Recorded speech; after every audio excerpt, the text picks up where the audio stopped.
All right, so it is informal, so no need to be formal. But as far as the video goes, the introduction, my name is Rabbi David Katz or David Katz, or in the yeshiva that I teach in. So in some circles, I should be known as Rabbi David Katz here, but in the dieting world, I guess, I'm David Katz. So take your pick, whatever floats your boat. So that's my quick little introduction.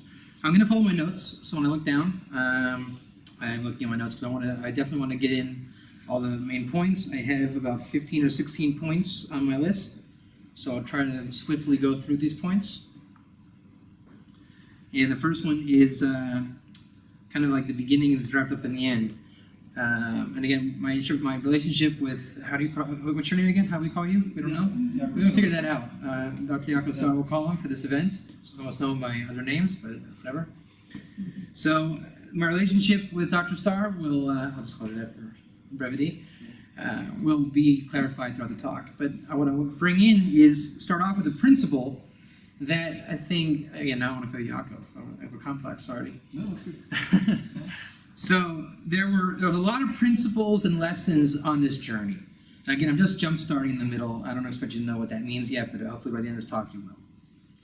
One of the lessons that Yaakov has indirectly and directly taught me through this experience, and it's not so much that he taught me, it's that it became essential on the path of losing weight. And again, for those that don't know why we're here, for the sake of those who watch the recording that will eventually end up on YouTube, I guess the proper introduction would be my name is David Katz, and I lost over 50 kilos in less than 6 months. And for those watching in the video, there will be an insert video or a picture here of what I used to look like, and this is what I look like now. So for the before and the after, it would have been nice to have had a slideshow. I understand that, but we're a bit limited, so you have the flyer or imagination, whatever suits you. And again, that's why we're here. I'm talking about that experience and how it's possible, and Dr. Starr, our friend Yaakov, is going to teach his perspective, which is different than mine, not in terms of the approach, but just, he's looking at it like this, and I'm looking at it like this. And we came together for the sake of, I had neck pain in my late 30s. Again, I'm going to start bringing points in randomly as I can remember from my list. So we'll call that the third, on my list I had that the 38 to 40 years. Right, I'm 40 years old now. So by the time I'm going to be 38, I'm living in Modin and I'm suffering from neck pain. And Dr. Starr is a chiropractor. And so I need to address my neck pain. That's effectively where it started. No serious other medical alerts, although the doctors were a little bit frightened by my condition, where I was at, and I was showing signs, nothing that would be ultimately chronic, but I was going down the wrong path. I was in a bit of denial. And Yaakov, I wouldn't say used scare tactics to get to me. It was more like the problems you have with your neck can go away if you lose weight. Isn't that pretty much more or less? That's how we started. That's how it started. And there was a little bit of a struggle back and forth in between sessions. You would call it encouragement. I call it a struggle. Why don't you go out and walk? And I'm saying, because I don't do that. Why don't you eat better? Because I don't do that. And eventually, those conversations became, I would even call them highly developed, but that's the end of the story. Now, you can already get a little bit of a sense of the journey, I imagine, right? We have this overweight patient who was getting neck treatments from his chiropractor friend, doctor, who is encouraging him to lose weight. Other people are scared from me or, nervous, concerned. What was your top weight? Top weight was probably approaching the 270 pounds, 280 pounds. And kilo? Kilos, about between 125 and 130. That's a good plug. And you're down to... And I'm down now to my goal weight, which was 73. And for kind of fun and my own little personal struggle, is to get down to 70 kilos, which I'll address that. Would you mind calling the kids down? Because sure. How many pounds? What's that? The pounds you're down to how much? Pounds, I'm down to between a low weight of 155-ish, and I'm trying to walk around at 160, and I'm pretty much accomplishing that. Walking around at we can call that I'm walking at 160. So effectively, you're looking at a high end of 280 and a low end in the 150s. And I want to settle in the 150 zone. That's where I want to be. I would prefer not to see 160s anymore. But again, I could do it if I wanted to. I learned how to do it, and that's why we're here to talk about it. But I'm making it more of a practical journey at the end. Like, struggling with the last 3 kilos for the sake of the struggle. I don't want to commando it. I want to see what it's like to eat what I want in a nutritious, healthy way, and really feel the struggles. I didn't feel the struggle for the 6 months. I felt like boot camp for 6 months. And I don't think, it's not a common problem to say that you have 100 pounds to lose. So my caloric intake nowadays is hovering around 2,000-ish. And in my peak dieting, I was around between 1,100 to 1,300 a day. So let me tell you, those extra 800 are like Gan Eden, Garden of Eden. It's really, you really feel the power of those 800 extra calories. And so again, if I wanted to remove those 800 calories, yeah, I could lose the 3 kilos. But I've made my goal of 73 kilos, and I want to experience the struggle now because I can. But again, that's kind of the end of the talk. But the first principle that I want to talk about is, in Hebrew you call it bechira, and in English you call it free will, and in layman terms you call it decision making. And so that's one of Dr. Starr's favorite things. I don't know if he would frame it or phrase it the same way that I do, but it's the art of making constant, daily, better and good decisions. Because we, the people, are generally, what my own little term, or I don't know if you use this term or not, but food stupid. We don't know label reading, calories, how they work. And again, I'm just going to start drawing from what I have in my notes. We get stuck in our danger zones where we don't know. And it's a laziness, it's an unpreparedness, it's a lack of educationness. And I'll give you a perfect example. Raise your hand if you will, right? You've heard that popcorn is a great snack when you're dieting. You heard this? Anyone? People say, yeah, you can eat popcorn. Popcorn is a great snack. And it looks great, right? It's very light. It's a little airy bag. It can't possibly be wrong. And so, as my 2 kids can tell you, they like to eat their popcorn, and their grandmother buys popcorn. And I avoid it because, I'm at the point where if I haven't seen the label, I generally will not trust it. But I was hungry the other night, and I decided, maybe these popcorn pro people are correct, and I'll do it. So I did. I ate a bag of popcorn. And I had planned on going to the supermarket, because in my house they throw the boxes away before I can read the label. So I was in kind of a guessing mode. And here, a little principle for you, guessing mode usually goes wrong. And another little guessing mode, which happened this past Shabbos, I was hungry, and again, in commando mode, it's called, you can eat an apple. And I do. But I'm experimenting now that I made my goal, because I want to see how it works. On Shabbat, you cannot, the Sabbath, you can't weigh. It's against the Sabbath to use weighing measurements. So if it wouldn't have been Shabbos, very easily I would have weighed the portion of my cereal. But on the Sabbath, you cannot weigh. So I guessed. Now, you can legitimize what I did because it was the Sabbath. What can you do? So I used it as an opportunity. On the Sabbath, you're supposed to eat a little bit better, in excess. Now, religious views, can be debated, but I went with it. And the bowl that I was using was 200 grams, and I was hoping it was 100 grams. And I've never eaten out of those bowls before, in terms of measurement. So I didn't know. And suffice it to say, I guessed wrong. So had it been 100 grams, the calculations would have been in my favor. I would have scored big. My caloric intake would have been on cue, and it would have been in a good day. But I had 2 bowls.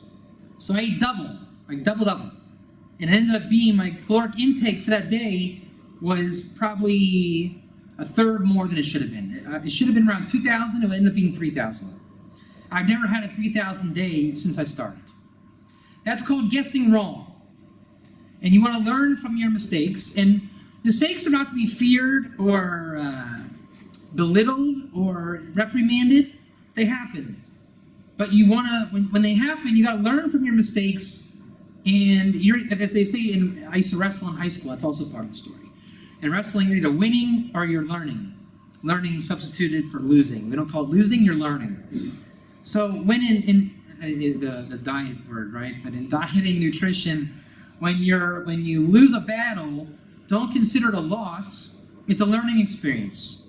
And it's an opportunity to get stronger and learn. So for the popcorn little analogy, I went to the store this morning for my Sabbath shopping, and I remembered to check if there was a healthy popcorn. So I found the healthiest popcorn. And in the labels, if you don't know how to read a label, you're going to get in trouble. And most people are label reading illiterate. Because number one, it's in Hebrew. This video is in Israel. So there's a bit of a learning curve for me, especially living in Israel. You have to get really proficient in label reading in Hebrew. Which for the longest time, I got protein and carbohydrates confused. Which isn't the worst thing in the world. Because you can recognize the numbers, but you have to be fluent in label reading. So there's a secret number that I find it to be essential in dieting. I know some people don't like the term, the D word in dieting, but for lack of a better term, I will call it dieting. And in Hebrew, it's called nitron. I don't know if I pronounced that right, but sodium. Now, I'm not an expert in sodium. Our doctor friend here could probably say much more about it than I can. I just learned from my experiences that it's very easy to get an astronomical number of sodium. And the recommended number is like 1,500 milligrams a day. Now, I don't know how the numbers work. I just know that I try to be under 1,500 a day, because that's what they say, they. And I trust they. Because I know if they are saying be 1,500, and they are correct in all their other numbers, meaning, and here's another principle I learned along the way. And this is a massive principle. In my aha moment, that you call my aha moment, which was prolonged over about a week, I found out through extensive Googling and talking to, again, we're oscillating between Yaakov and Dr. Starr, right? So, in my learning experience, which I would say it came down in the end of June of this year, it turns out if you lose 3,500 calories from your diet, scientifically, you just lost a pound. So in Torah, you call that concept lefi pshuto. It's like a conceptual truth. Now, why is it conceptual and not actual? Because as the Talmudist that I am, and we're sitting in the place that I teach Talmud,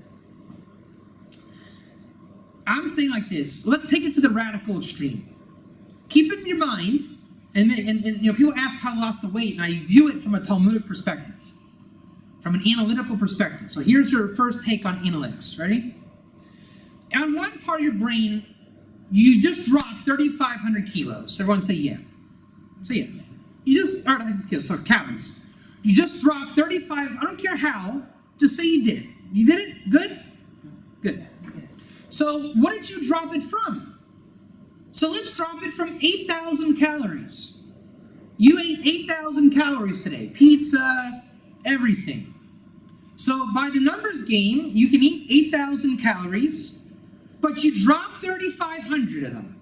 You just lost a pound. Do you feel better? Lighter? Say yeah. Good. But it's a ridiculous analogy because there's a problem. Yes, you can lose a pound when you cut out 3,500 calories. And this is where you and I discuss a lot of our debates, not debates back and forth, but at the dieting world. They leave out key information. And it's misleading. And just now, I was guilty of that with you. I misled you.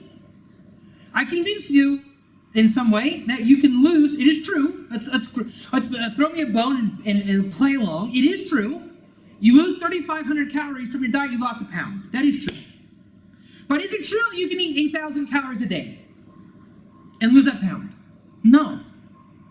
No. all you did was you shaved off 3,500 calories. You're still at whatever the math is. What is the math? I can't do it standing up without my phone. You do the math. 4,500. So you just ate 4,500 calories. Did you lose a pound?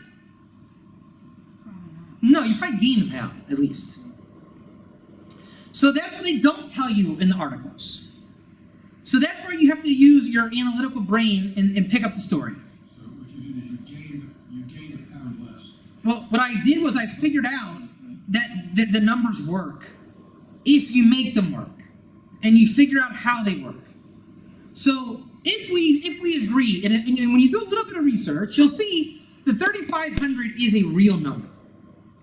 But your 8,000 is a ridiculous number. So you must move that 8,000 to a more normal number. Now the secret is, how do you find your number? And I didn't have to find my number. This is where our friend Dr. Starr comes into the equation yet again. And in his passing comments to me, it was recommended that I use the app Lose It. Everyone can go on your Play Store for your Google Android users. We don't, even though Apple Day keeps the doctor away, we're Android Pro here. But it is also available on Apple. And you can get, we recommend, I say we, Lose It app. Now, why do I say use the app in terms of where I'm going with my 3,500 calorie little dialogue? Because in the app, it's very easy to sign up, and you put in your stats, and the point of the app is to track your food intake. And once you're tracking food intake, that's like a massive, massive gold mine. Because part of being food stupid is you are unaware of the numbers behind your food. How much food weighs, i.e., how much are you overeating? How much calorically dense foods are you eating that you aren't aware of? And once you visualize through the app, now it's very, very easy to stop your mishigas. In Yiddish, that means your craziness. Because when you see that your favorite popcorn, and you enter it in, and you have the label, and you have to put in the stats, now your favorite popcorn has had, per 100 grams, 800 sodium. So now, how many foods are you eating with at least 500 to 1,000 of sodium? Let's say you had a bagels and lox and cream cheese sandwich for lunch, with a bag of Frito-Lay potato chips, Fanta, popcorn for dinner. Yeah, you had your pasta, the popcorn was snack after dinner. You had your pasta for dinner, and you had French toast for breakfast with maple syrup. And 3 glasses of OJ. And for a snack, give me a snack. What do you want? Doritos? Right. Put something healthy in Well, but a lot of people would do such a thing. I was doing that, and I didn't know any of that. So already, now that I see it differently, the sodium is, we can't even count how high the sodium is right now. You can't count that. So if you're gonna look at dieting, I like to look at sodium as a focal point, because it is very, very, Dr. Starr will focus on whole foods. And I like to focus on sodium, because if you're getting more than your 1,500 a day of sodium, you're doing something wrong. Whole foods doesn't get you a sodium level that high. It's impossible. You're going to talk about you can eat as much as you want on whole foods. I'm going to say a little bit of it from a negative point of view. If you're over sodiuming, you're doing something wrong. It's got to be wrong. And the numbers always equate. So again, when I went to the store and I saw the popcorn, every number was off. So your popcorn theory, it's good for you, it's light, is that true? No, the calories were high, the sodium was high, completely illogical snack food. There's no benefit along those lines of eating popcorn. So now, in the app, Lose It, it's going to tell you your recommended daily caloric intake, and you focus on your goal, and your calories just went from 8,000, which is ridiculous, no one's going to do that, But the goal is to find your sweet spot of the calories, which my goal, by lose it put me, when I was at 125 kilos, it had me at 1,800 calories a day. And I was eating very, very comfortably. I didn't even feel it. Dinner was full, and the only thing that I had to really learn, which was a totally massive part of the success, was what I learned and when I learned it. When I learned it was this summer. Now, can you tell me from what you know about Israel how summer differs from winter in terms of healthy eating? Anyone have an idea? Huh? Well, you're close. You left off the word melon. Melon season is in season. And melon season is like God's gift to dieting. So I thank God every day that my diet started in June, July. Because you can have a ton of watermelon, and your caloric intake is like 100 calories. And so couple that with Dr. Starr's suggestion that I start doing shakes, milkshakes, fruit shakes, smoothies. And I was a big fan of doing chocolate milkshakes in my blender. So I had a blender for years that never got used. And he would, as he was working on my neck, he would say, you have this nice blender. That would be a great tool for making shakes. So since it was melon season, it was boom, right away, I now had a milkshake, smoothie every day for lunch. And so with the app, it was very easy to transition to my diet. Because I was eating a jug of shake every day with cantaloupe, watermelon, and other low-cal fruits, and I was stuffed. And Lose It is telling me it's only 500 calories what I'm doing. I'm saying that's a bargain, because for morning I'm having my coffee, which was under 100. I'm eating a jug of lunch. I'm stuffed. It's delicious. I want more, but I physically can't eat that much. So I'm winning here. I am absolutely winning. And then for dinner, I'm having a massive dinner. I'm saying this dieting is for me. I'm eating more now than I did when I was not dieting. Because even though you may eat the whole pizza, as you will say, you still kind of want more. I didn't want more after dinner and lunch, and I was full. So that went, that style, until basically as you lose weight on the app, your calories go down. And as Dr. Starr will tell you, your first move in losing weight is you're first filled with a bunch of junk. I mean, the beginning of it's not hard. You're just filled with, I don't know what it is, water, it's junk weight, it comes off. I don't even remember losing the first 15 kilos. I saw on Ellen talk show, a guy weighed, I think, 500, and he's down to like whatever. And he said in the first, month or whatever, he lost like 100 pounds. So it comes off quick. Once you're committed and you understand it, it pours off.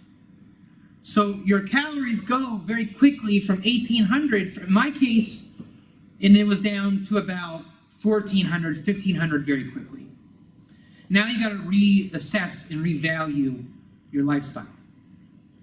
And that's where I last left you on our bunny trail called decision making comes in.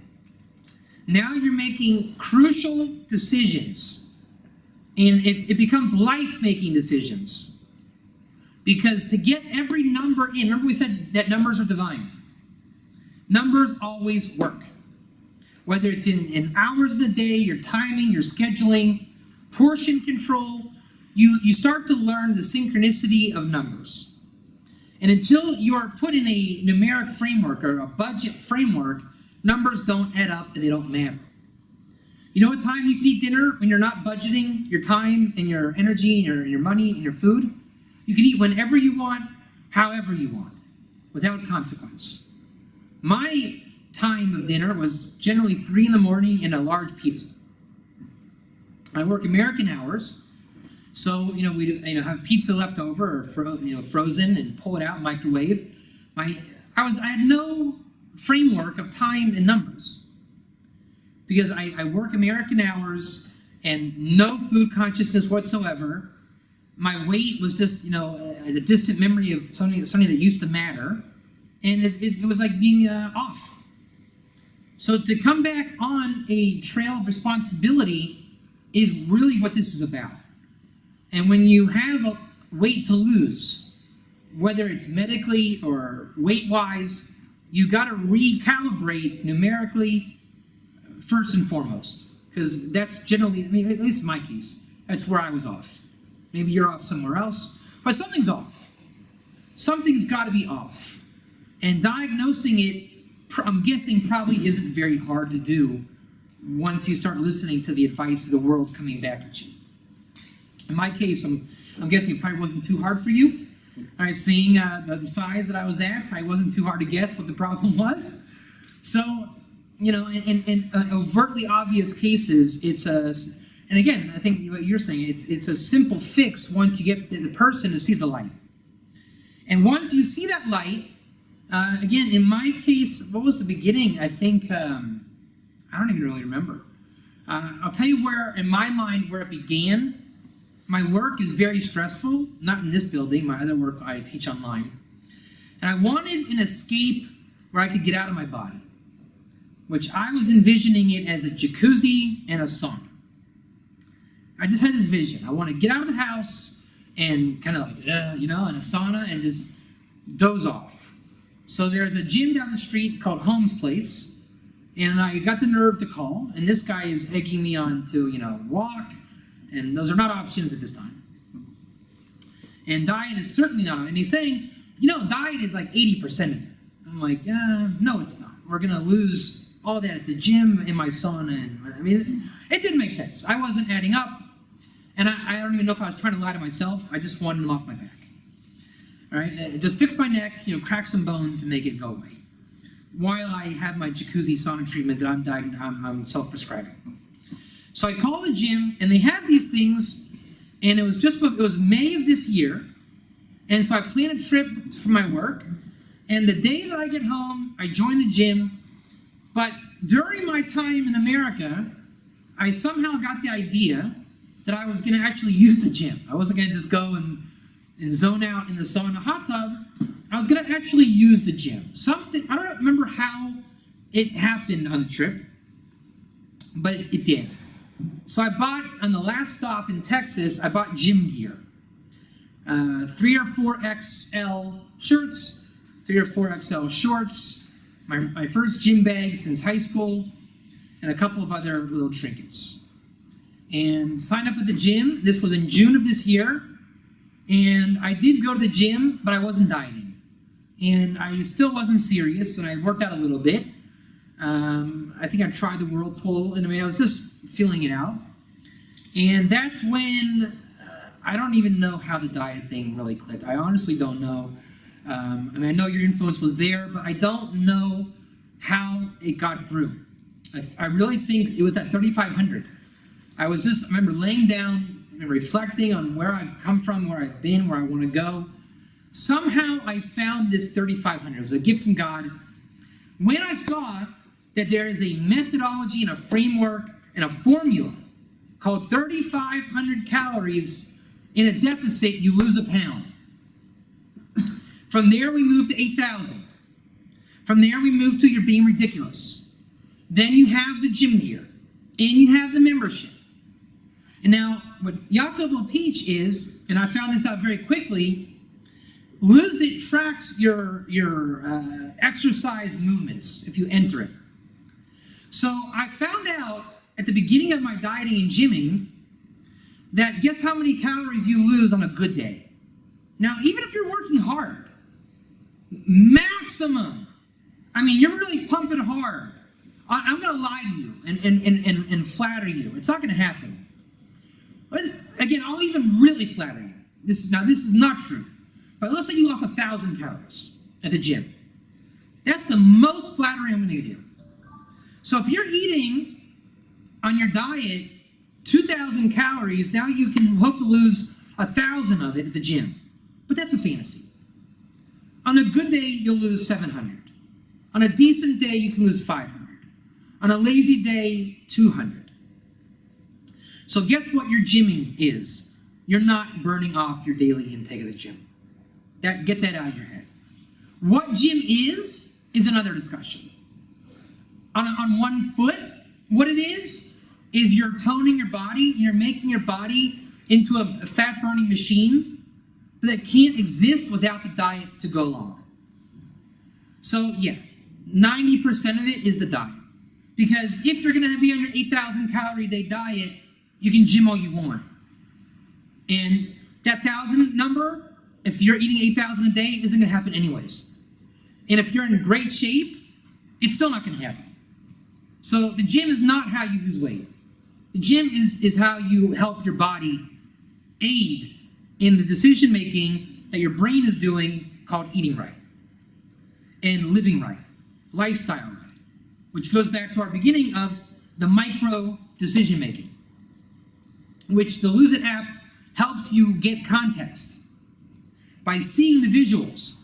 So when you make your mistake, and another principle that I live by is don't cheat, don't lie, don't withhold information.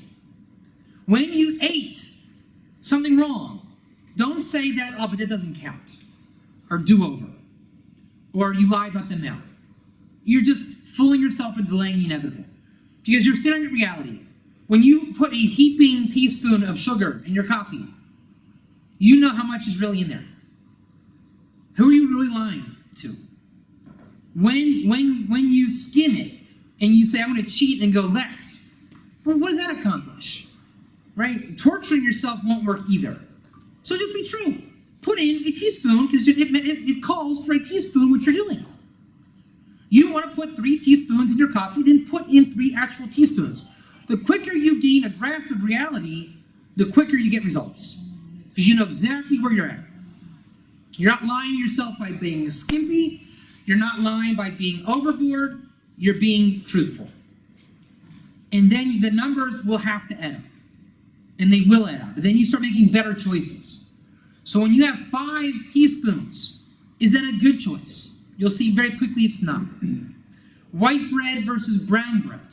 That was something that I struggled with. When I went to eat my Shabbos bread, I wanted white bread. And I was right. Because I went to the health store. I guess I'll close soon. I went to the health store, and I saw that white bread had less calories than brown bread. So obviously white bread is superior to brown bread, and health fanatics are crazy. When you get deep into this game, you realize white bread is the same thing as a candy bar. There's no nutritional value, and you're like, but it tastes better. Well, yeah, it's a Kit Kat. So making your sandwich on white bread is like a Kit Kat. Brown bread, number one, it does amazing things for you, more than the white bread, if you choose to eat bread. And choosing or not to choose to eat bread is already a choice. I understand that. But if you're going to eat it, you got to make the better choice. And then you find out that once you break your addictions, I actually prefer to the brown bread now anyways. I wouldn't even go back to the white bread. So it's a constant improvement of life improvement and making better choices. And I would say more or less I covered all my points in a random order. We'll do Q&A afterwards if anybody has Q&A.